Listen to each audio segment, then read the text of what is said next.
Good morning, family. Good to see you today. I hope you've had a wonderful week in the Word and are looking forward to a wonderful weekend in the Word as well. There's a few things I want to talk to you about today. This is kind of one big fat encouragement video. And so hopefully everyone who watches it will find some bit of encouragement that they needed today. I'm going to dive right into it in hopes of being somewhat brief because I know we all have lots of things to do.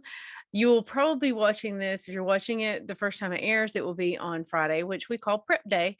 You've probably seen a lot of people calling it Prep Day in the group. That refers to the day that we're preparing our homes, maybe cooking a little extra food, getting everything cleaned up so that we can have a restful Sabbath without feeling like we need to do this or that. It just makes your Sabbath a little more smooth and relaxed. Although I will tell you that when we first started keeping Sabbath, I really struggled, Ricky as well. We really struggled with learning how to rest. And now I've become a professional. I will work all day Friday and get as much done as I can. But come sundown, I acquire Sabbath vision. It renders piles of laundry or clutter completely invisible to me until the end of Sabbath. I'm really good at that now. All right. So let's dive right into our encouragement.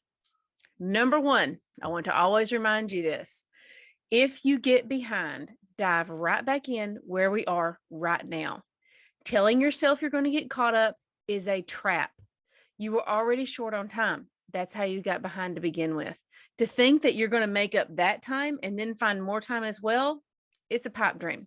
But it is a trap because what's going to happen is you're going to feel guilty and you're going to say, I have to get caught up. I have to read what I missed. So you're going to pile guilt on top of guilt on top of guilt. Eventually, you will pull away from the reading plan entirely and you'll tell yourself, well, I'll just try again next year. It is a trap. Dive in where we are right now. You will catch what you miss on the next go round. Also, you want to make sure that you're reading along with the group because then you're able to take part in those daily conversations. If you come in a week later with a question about what we all discussed in depth the week before, you're not going to have a lot of people answering your question because they're trying to figure out new mysteries and understand new texts and things. So you might be a little disheartened by that. Just keep up with the conversation where we are now in order to glean the most fruit possible from this study. Okay. So I want to encourage you there. If you're behind, show yourself grace, dive in where we are. Getting caught up is a trap. I promise. Okay. Number two, be faithful to the word that is before you. So let me tell you something that happens when believers set their heart to read his entire word, grow closer to him through doing so. We discover so many treasures and so many gifts in his word. And the Father, when we set our hearts to open that gift, he's going to place even more before us. And it's a really exciting time. You'll notice that you and probably just about everybody else in this group, we develop this zeal for the word. Well, when we get like that, the adversary can't get us to just stop reading the word because we're so excited about it. After being on milk most of your lives, you feel like you finally found the meat. And so the adversary can't get you to just give up reading the word. So if he can't come in through the front door, he's going to come in through a window. The next best thing he can do is get you distracted with a noble distraction. This is what happens when we find this great rabbit trail. Now, rabbit trails are great. Hear me out through this. We find this great rabbit trail that we end up chasing and we get so involved and we find this other knowledge and we find this other knowledge. And next thing you know, we're not actually reading with the group anymore. We're off chasing these rabbit trails and this secret knowledge that nobody else has and all this stuff. So I want you to be very careful and very mindful of that, especially if this is your first time through. Be really mindful of the word the Father has before us. Rabbit trails are fine. Looking up additional information is fine, but make sure you come back to the word. Make sure you don't wander off so far that you end up not coming back. Also, try not to skip around on the Bible. Remember, or in the study, remember the first week of this Bible study and how so many people, you would feel just overwhelmed, like, oh, there's so much information. You feel like you're drinking from a fire hose. Well, by this time, some people tend to have a little more overconfidence. They go, the pendulum comes from over here to over here. It swings in the opposite direction. And so they'll decide that, oh, well, this is kind of boring to me. I'm going to skip ahead a book. I'm going to read this and this. And they end up just skipping around everywhere. This is also dangerous. Number one, you're missing out on the conversation, but also you're being distracted. You're actually letting the word distract you from the word instead of reading the whole word of God. Here's what I try to do. And I even do this now when I'm going through any reading plan. I do this now. Imagine that the Father is speaking. Right now, as I record this, we're in the book of Deuteronomy, my favorite book. So you walk into a room, the Father's standing at a podium, and he's speaking. Right now, he's reading the book of Deuteronomy. He's reciting the book of Deuteronomy, all this wisdom to us. When we skip around or when we veer away and don't come back, I equate it to, for me, it's the Father speaking and I'm turning away from him. I'm ignoring him or I'm wandering off. We want to be very careful because these are his words we are reading. And so we really want to give them the reverence, the honor, and the attention that they deserve. I'm just warning you about this because it is so easy to get distracted with all these exciting things that we want to learn. There will be time for that.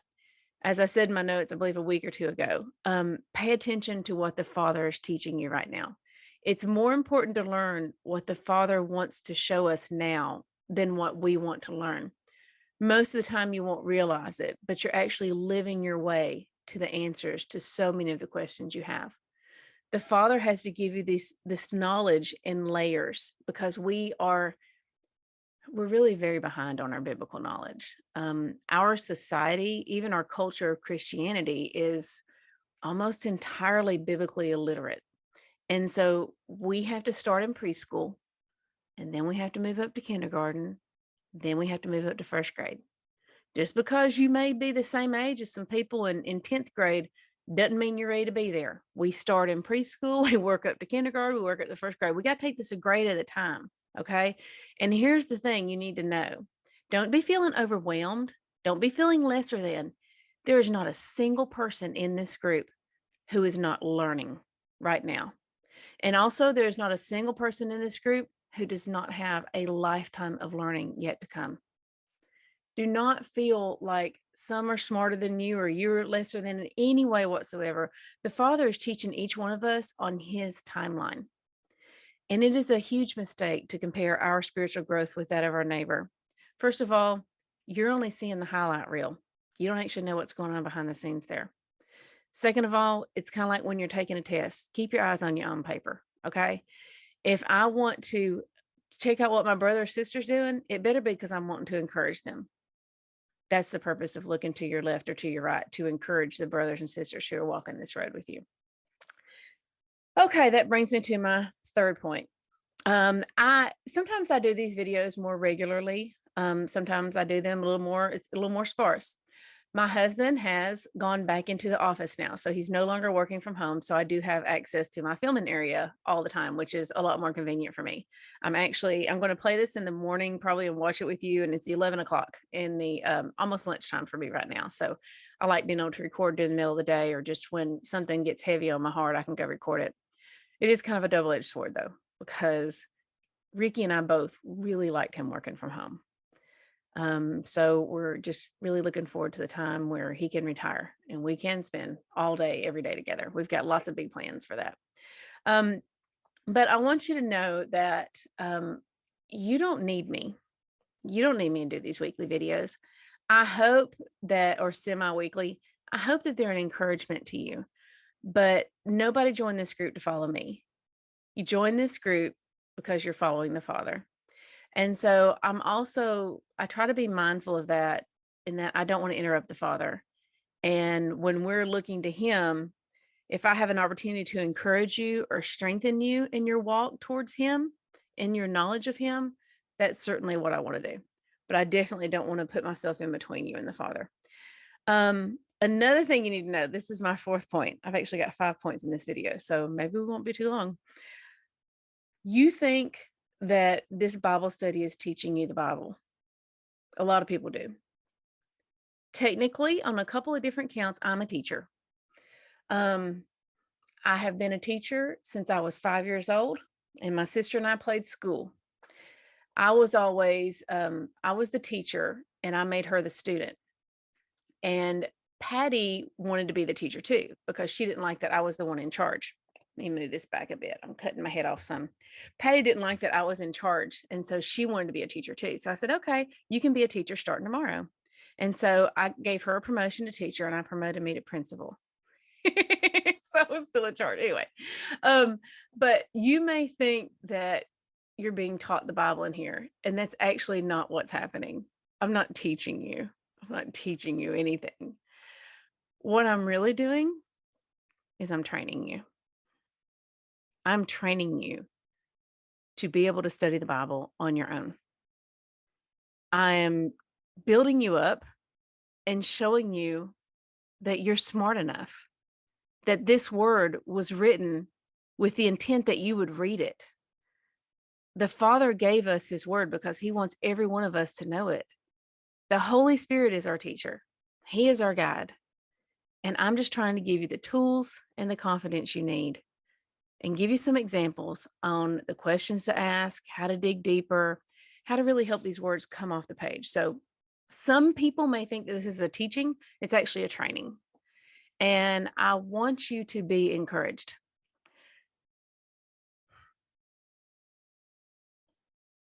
In our world today, a lot of us, and I do think it's especially women, but every one of us, regardless of gender, in many cases, I'm not going to say in all cases, we have been led to believe that in order to read and know the word, we have to have someone with a seminary degree teach it, explain it, and distill it for us.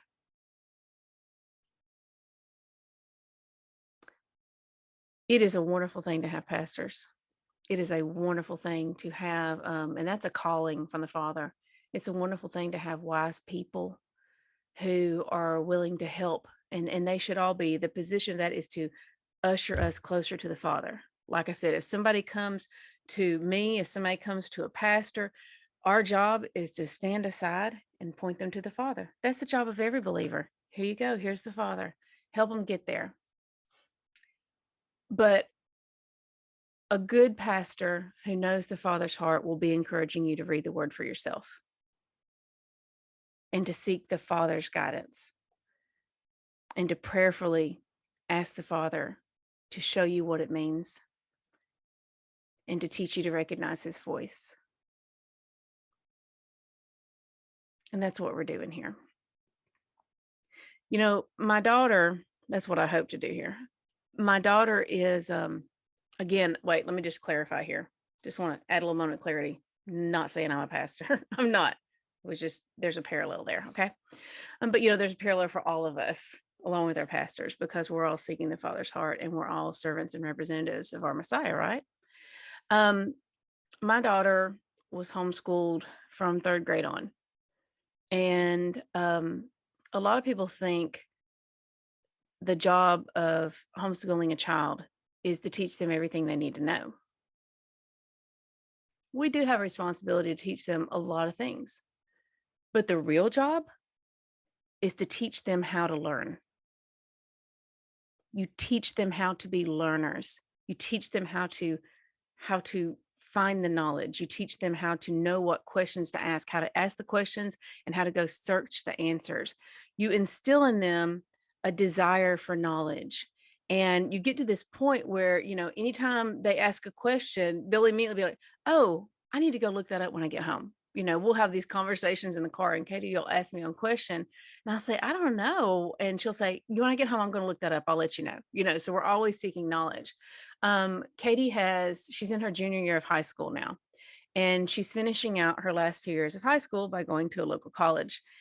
And she was a little nervous about that when it started because she's been homeschooled since 3rd grade, which was actually her idea. Long story. And, you know, we always tell her, you are so smart. You are so smart. But I know in the back of her mind, she's thinking, maybe I'm not really smart.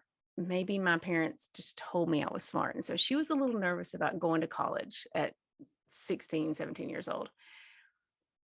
And so that has been so good for her because she has seen, you know, the other day, she was really worried about this test.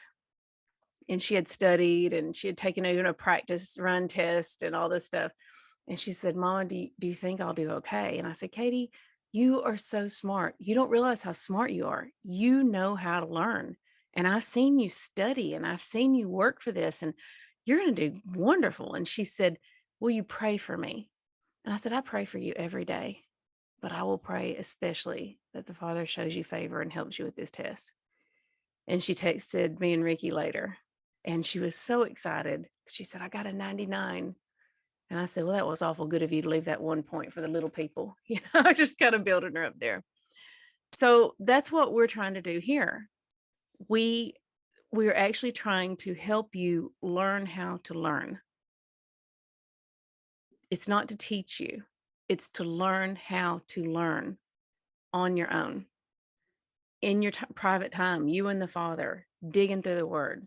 We're trying to give you all the tools, kind of like, we're going into a mine, so we're giving you the pickaxe and all, everything. So you can go in there, and then you've got the gold mine before you. That's the Word. Okay. That's the whole point of this. You are not supposed to learn everything in the first go round. Stop feeling overwhelmed. You're not supposed to learn everything in the first go round. You're not supposed to learn everything in the first 10 go rounds. You're not supposed to learn everything in the first 20 go rounds. Okay. This year, I don't know how many times I've read the Bible at this point. I don't even know. I don't have any idea. But I have read and dug deep and studied the Bible extensively, and I'm still just getting started. I spent 2 years writing the notes you're reading here. But I still feel like I'm just getting started. This year, I saw something in the Bible I have never seen before. Have y'all noticed that? Have y'all had these moments where you're like, how many times have I read this? And I have never seen this in here before. You know what's happening? The Father is showing you what he wants you to see as you're ready for it. That's what we're talking about. You're building in layers. He is the best teacher of all time, ever. So he knows, he builds in layers. He gives you that foundation layer. He builds on it, builds on that, builds on that. So we're building in layers. And he's the only one who can drop these shingles from our eyes. There's so many things that we can go our entire life without seeing because we're not ready yet. And the Father will, when he's ready, he will drop those shingles from our eyes. And so there's always things that we're seeing. I saw something this year I've never seen before in the Word. And I keep thinking, and on the page it was on, I have marked that page up, coming and going. And I mean, everything's marked and highlighted in notes. And I'm like, how did I never see this before? And I know this is the year the Father decided to show this to me. So we're going to learn in layers. We have to get out of the give me everything I need to know in 10 seconds mindset. Okay. Our culture has taught us to learn everything in little blurbs. And we want a 10-second clip that just summarizes and tells us all we need to know so we can move on and check that off our list. Reading the Bible is not about checking off the list. I do like having a list. I even have a list on the website where I check off, each book I've read each year as I read it. In our notes, if the reading plan, we'll check off each day we got done to help us keep up and everything. And that's satisfying to do. I will tell you, it's very satisfying. I love making lists and checking them off. Some days I will get started on my day if I have a lot to do, and I will forget to make my list until like lunchtime. So I will go ahead and make out the whole list, including the things I've already done, just so I can go ahead and check them off. That little bit of satisfaction of knowing I've accomplished that. But reading the Bible, although checklists are great, the process itself is not about a checklist. It is about growing a deeper relationship with the Father. It is about growing closer to him. It is about him opening his arms to us, opening his heart to us, and saying, come here. Let me show you my love, and trust me enough to let me show you how to live.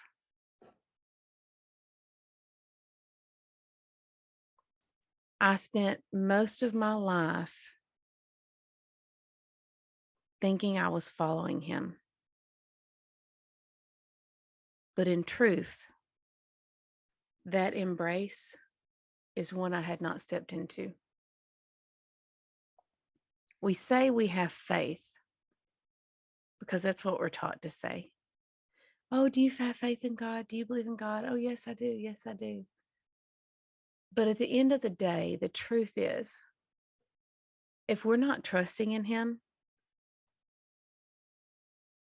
If we're not trusting in his wisdom over our own, if we're not walking in obedience to him, even though our flesh wants us to do something differently,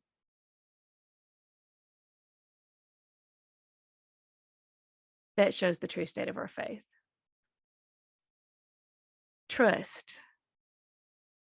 Trusting in him. Trust is the muscle of faith. How do you build a muscle? By using it.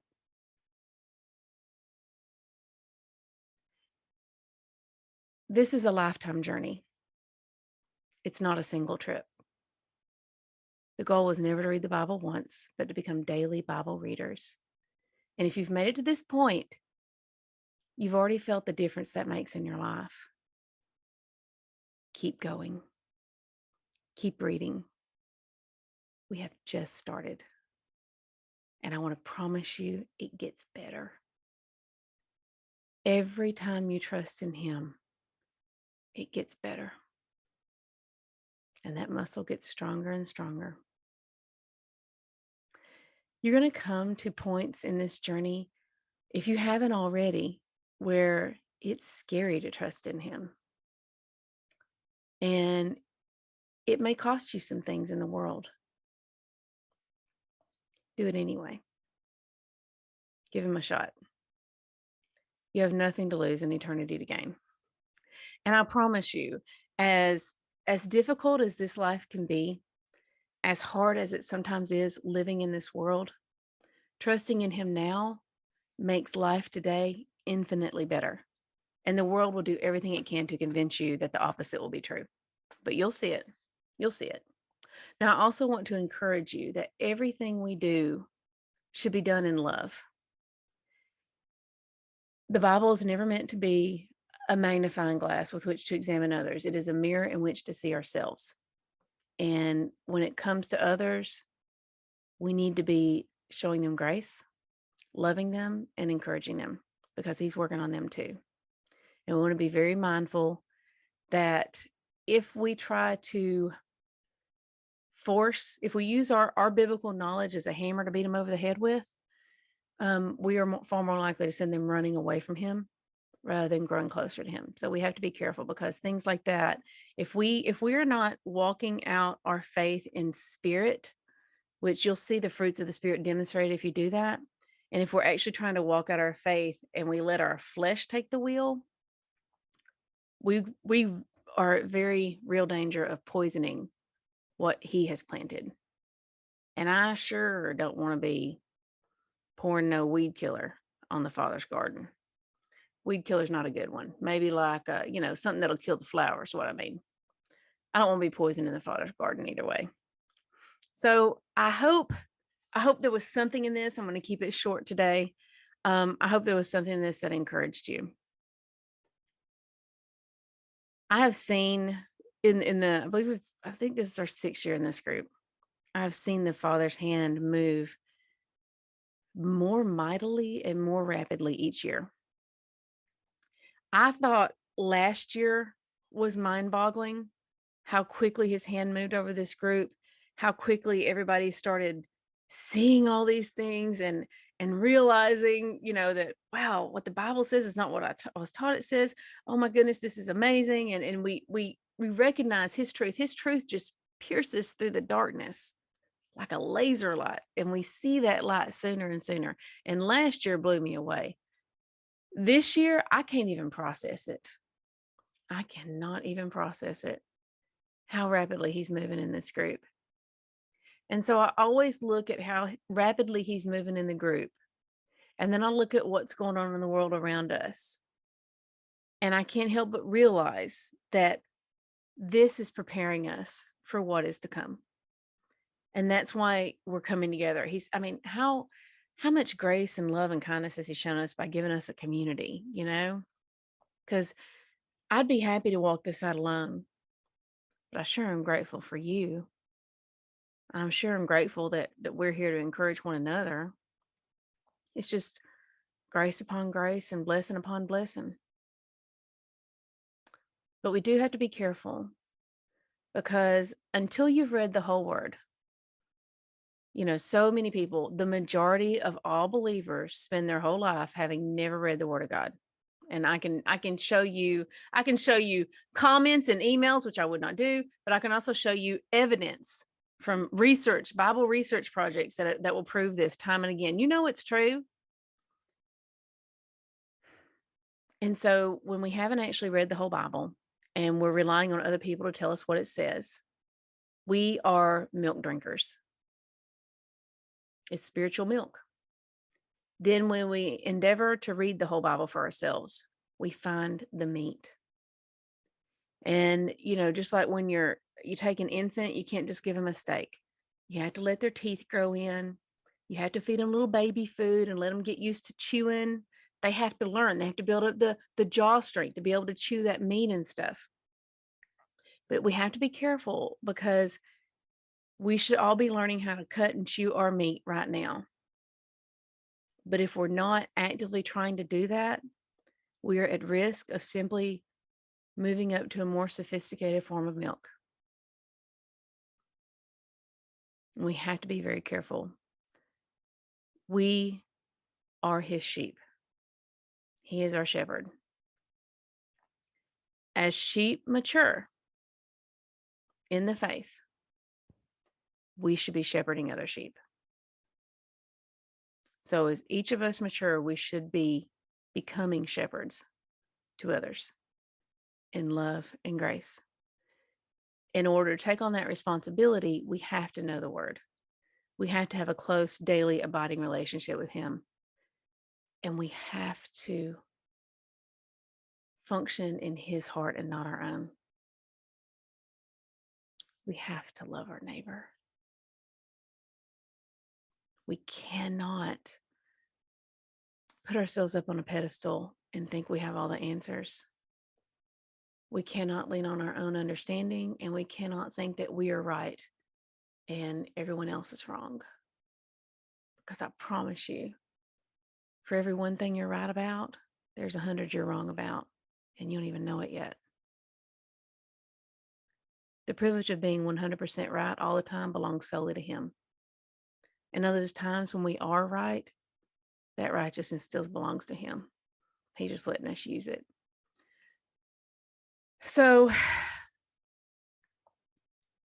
we have to be walking humbly, and we have to be walking in love. And once we read our way to the Messiah, I know you're familiar with Messiah already, but reading your way to him, that's even more amazing. But he gave us the example of that. He followed the Father with love, grace, and truth. So we have to be working on that as well. It is a process. And we're going through the refiner's fire. And y'all remember, when you're being held in a fire, it's going to be hot. Ain't going to always be comfortable. But when you're being held in that refiner's fire, you're also being held in that refiner's hand. I can think of no better place to be. I love y'all. I hope you are encouraged. And I hope you will take time to encourage someone else today. Thank you. Because most days, I'm one of those people you encourage. Y'all have a blessed weekend, and I'll see you later. Bye-bye.